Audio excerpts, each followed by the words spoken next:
పంచాయతీరాజ్ బలోపేతం చేసింది కాంగ్రెస్ పార్టీ అని చెప్పేసి చాలా సార్లు కూడా ముఖ్యమంత్రి గారు మంత్రులు చెప్తుంటారు.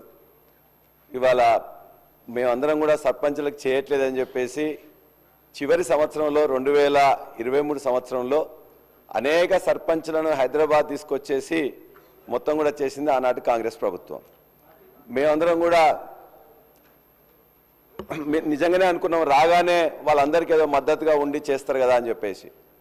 అధ్యక్ష, మా జనగామ నియోజకవర్గంలో 8 మండలాల్లో 127 గ్రామాల్లో ప్రతి సర్పంచ్కి దరిదాపుగా మొత్తం కలిస్తే ఇలా 45 కోట్ల రూపాయల బిల్లులు పెండింగ్ ఉన్నాయి అధ్యక్ష. ఈ 12 నెలల కాలంలో ఒక్క రూపాయి కూడా రాలే. బచ్చన్నపేటలో ఒక చిన్న గ్రామం గంగాపురం అని ఒక దళిత మహిళ ఉన్నారు, వీళ్ళని ఏం చేయాలని చెప్పేసి చిన్న విలేజ్లో ఒక 7 లక్షలు ఉంది, ఆ 7 లక్షల కోసం కూడా తిరిగి రాలేదు అధ్యక్ష. చిన్న రామంచెర్ల అని చెప్పేసి మాజీ సర్పంచ్ ఎండి ఖలీలా బేగం అని ఉంది, బిడ్డ పెళ్లి పెట్టుకున్నారు, దాదాపుగా 25 లక్షలు పెండింగ్ ఉన్నది. మొత్తం కూడా వాళ్ళ ఇంట్లో ఉన్న బంగారంగా అది కూడా పెట్టుకున్నారు, కుదోబెట్టడానికి ఇలా లేని పరిస్థితి. అదే బచ్చన్నపేటలో ఇంకోటి నాగిరెడ్డిపల్లి అని చెప్పేసి కూడా, అంటే ఏ గ్రామమైనా ఉంది అధ్యక్ష, నాగిరెడ్డిపల్లిలో భవానీ అని చెప్పేసి వాళ్ళ ఇల్లు కూడా కుదోబెట్టుకున్నారు, ఒకరు బంగారం కుదోబెట్టుకున్నారు. అధ్యక్ష, మేము చేయలేదని చెప్పేసి మీకు అధికారం ఇచ్చిండ్రు, మీకు అధికారం ఇచ్చినప్పుడు మీరు ఇస్తా అని చెప్పిండ్రు.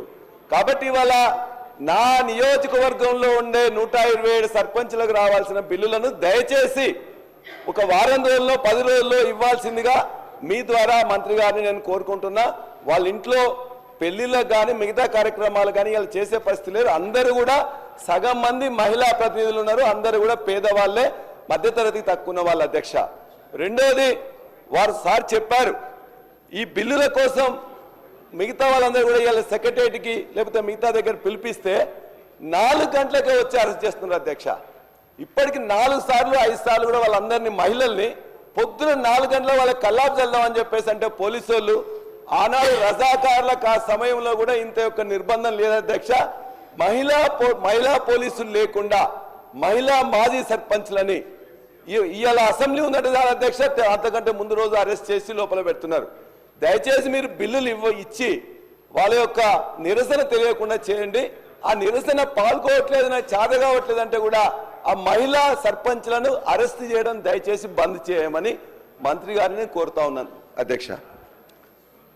గౌరవ సభ్యులు కాటేపల్లి వెంకటరమణారెడ్డి గారు.